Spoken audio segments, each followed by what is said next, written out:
আজকে আমাদের ছেড়ে চলে কত দূরে চলে গেছেন।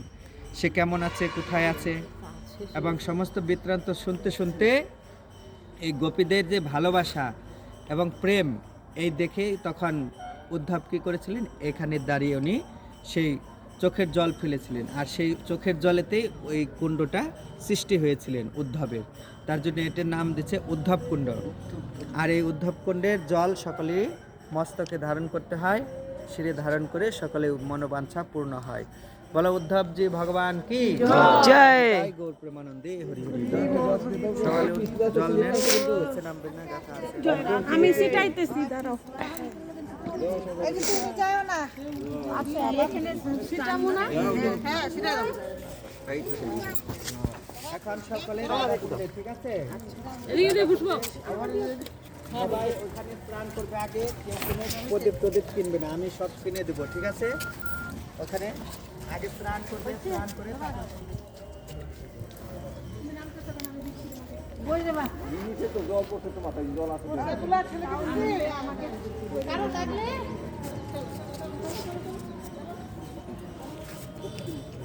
তোমরা জল কেন মুখে দিচ্ছ? এই আজকে একাদশীতে তোমরা পালন করে জল পালন ইসে না করে তোমরা জল মুখে দিচ্ছ সবাই।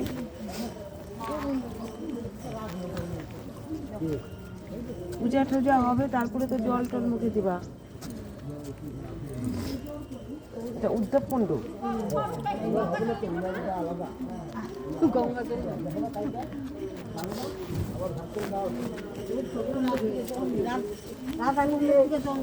খালি রাধাকুণ্ডের থেকে জল নেব।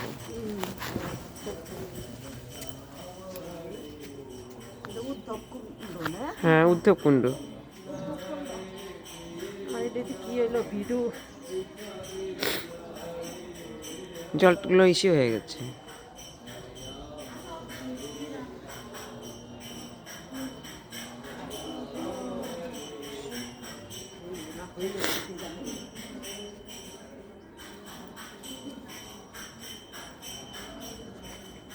ভিডিওটি এই পর্যন্ত রাখছি। ভালো লাগলে একটা লাইক কমেন্ট শেয়ার করে দেবেন। ধন্যবাদ। মাছ আছে মনে হয়।